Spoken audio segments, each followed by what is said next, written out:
vlogger.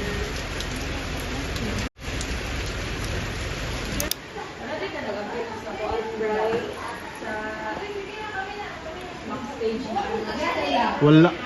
Kay naman. Mukhang balay din ba? Yes, welcome home guys. Welcome home. Yes. Welcome to my home. Happy. Dili magsakit-sakit na.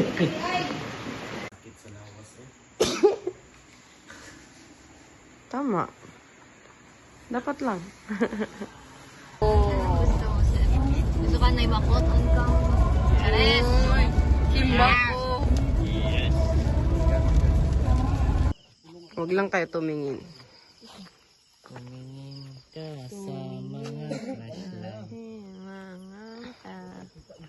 Oh, kaya wala dyan ka-flashlight. Sa sarili.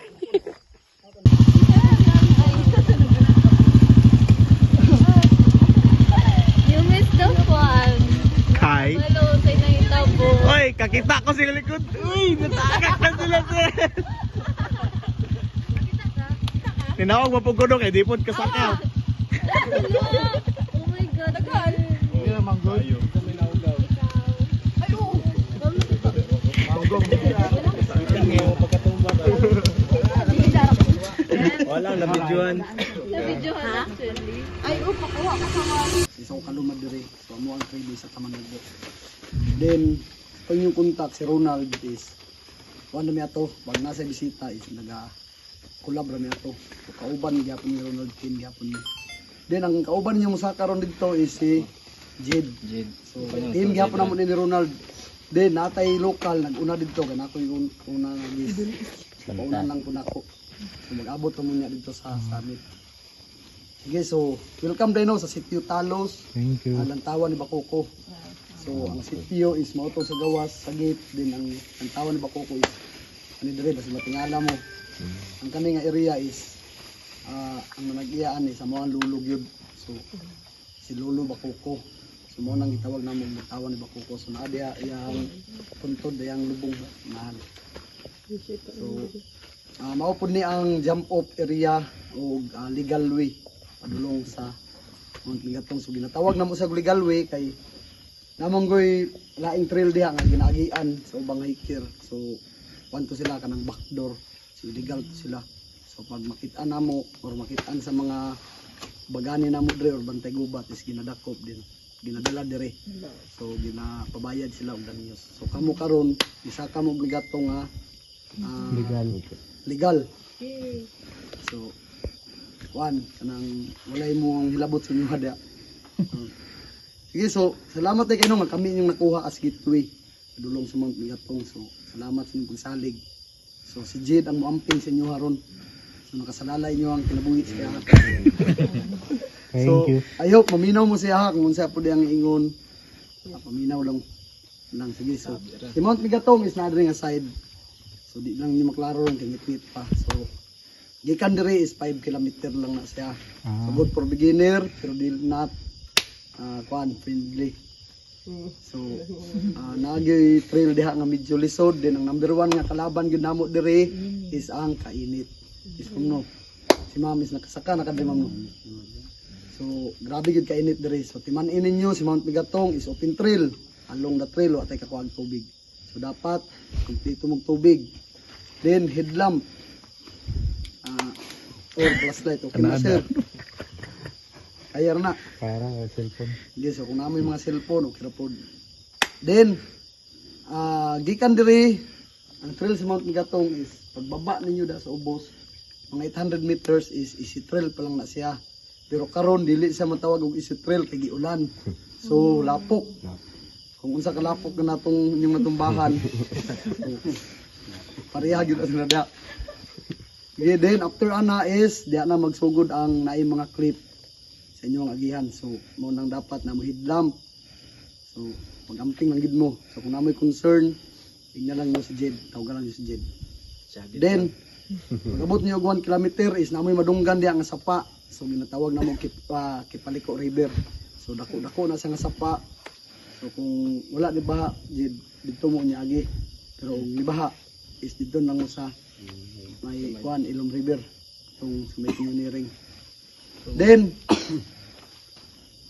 pag abot niyo dito, unahan gamay mga 200 o mga 20 meters is first uphill. So pag bantay mo sa mag-una, kay basi makatamak og bato, magiran mo simbako. Then timanig yun ninyo sa ibabaw, ana pagtungtong ninyo ana sa ibabaw is bawal dito mapahuway. Bawal magdungan og lakaw, ug bawal mo overtake. So kung asa ni agi ang inyong guide nga nag-una, so sunda lang yun ninyo. Kay nasa clip dito nga 70 to 80 feet siguro. Taas-taas gid siya, so makita to ninyo niya karon pag agi ninyo. Then unahan na nagamay is first station, so pwede mo relax. So 5 minutes pinakataas. Relax niyo kay mas loose yun. So 5 minutes kay si Mount Megatong is ginaapas na tong oras pagpadulong. So kung hayagan ta sa trail is alanganin na kay saka sa peak. Kay init gid kay Megatong. Then after ng first station ibabaw gamay, unahan saka then patag then bawi padulong sa 2 kilometer. So pag-abot niyo 2 kilometer, mailahan ninyo dito kay naa say downhill nga medyo taas-taas, then slide labi na ron kay giulan. So dito magpatabang yun mo dito. Hindi. Sure ko magpatabang mo dito. I-slide yun kayo dito. Labi na karon kay nanay nakauna. So ila na tong kuan doon dito. Dagan lang yung kauna. Gamay ra dito sila mga unom. Then after anang per 2 kilometer is 500 2 kilometers 500 meters is apoy na. Then diha na magsugod tanan na subida padulong sa summit. So naamoy magian 3 peak diha. So mas tag-as ang subidahon naman sa ibawi, mas tag-as ang subidahon. So naamoy magian diha 3 peak. So first peak is a trail pero medyo taas-taas. So kasagaran sa mga first time na murag ibog-ibog ray dala diri is diha gitutob. So I hope kamo tanan makasamit mo kay sayang inyong hago. Pulaw din number 1 is inyong gasto. So naa mo diri. So kaning kamuti yun ninyo na maabot mo sa amin. Then sa second peak is pagbantay mo dito kanaya sa kanal. So moingon si Jade og hadapit. Paminaw gid mo. Then bubo ra siya pero medyo slide gid siya kay giulan. Then sa katulong nga peak is mauna na siya ang summit. So kung nakabantay mo sa video sa TikTok nga naay pisi-pisi ang Megatong is dito to sa nga side. So duha ka part mo maganda nga pisi. Then pag abot niyo gikan sa first pisi ang mga 800 meters padulong sa second pisi. Then ibabaw ana is 7-Eleven na. So kung mahutdan mong tubig amo ka problema kanatay 7-Eleven sa ibabaw. So open sa dito Jade. Okay. Now na may nagatulog dito. Then after nang 7-Eleven is atbang ana peak na. So sa 7-Eleven is makita na ninyo ang signage. Siguro maabot mo dito, paspas mo siguro mo. So kaya rin nyo makuha 1 hour siguro. No, 1 hour pa ulay. 1 hour pa ulay. Okay, so siguro maabot mo dito, pinakadugay is 5. So magdepende sa inyong pacing. So pag abot dito, medyo hayag-hayag na siya. So kung maabot mo dito sa'yo, mga 4 to 4:30, so medyo ngit-ngit pag na dito. So kung mahimo, tulogin mo. Bawi ba, gamay lang good. Then, pagkabuntag is dapat naamot na breakfast or trail food.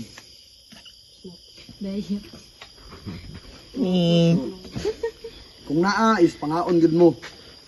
Ay nanapod tayo another balikon nga mudagan na sa 5.2 ang pabalik kay sa sapa naman ang mga gi. Then pagkahayag is picture sa signage, solo group din sa sunrise. Okay. So kaluyan ang tamuron makasi clouds mo. Then dapat 6:30 Jed baba na mo tanan para dili ra kay sakit ang init ma'am. Then ang atuang trail pabalik is gikan sa summit mabakal tag halfway. So katong 3 peak nga inyong nagian pagpadulong magian niyo pabalik. So pag abot niyo sa halfway baba mo dito sa may Ilom River kung sure gid ko nga ni baha gid ron kay kusuging ulas ta ingon. Okay. So dito lang mo agi gyud para sure sa dili mo back trail ma'am sa Ilom River mo. So ang trail dito is subay mo og sapa mga 1 kilometer. Dili ra pag sa ingon nga dako nga sapa. So kuan na siya lugot good kanang gamay ra ba.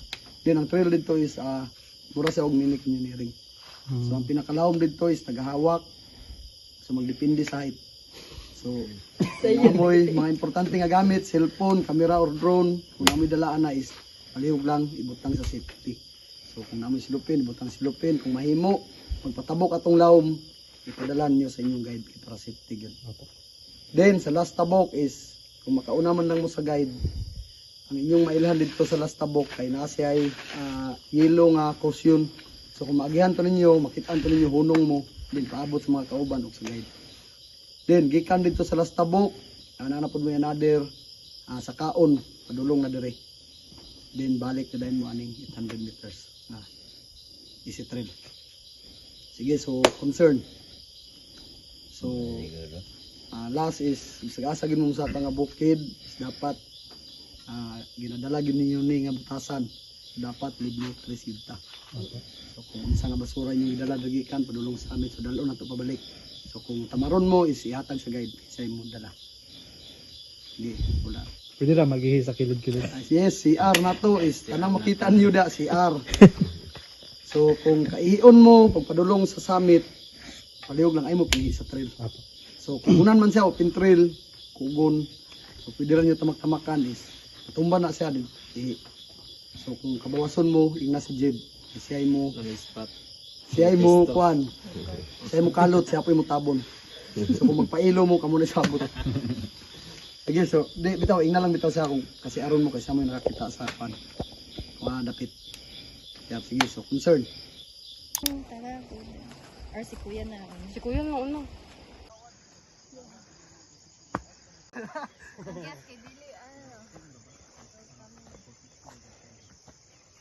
Yan lang.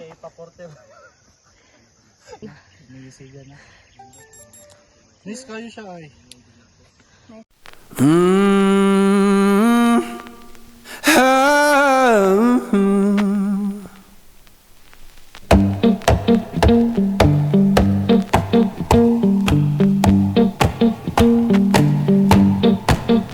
Well, I saddled up my shoes, headed out at dawn.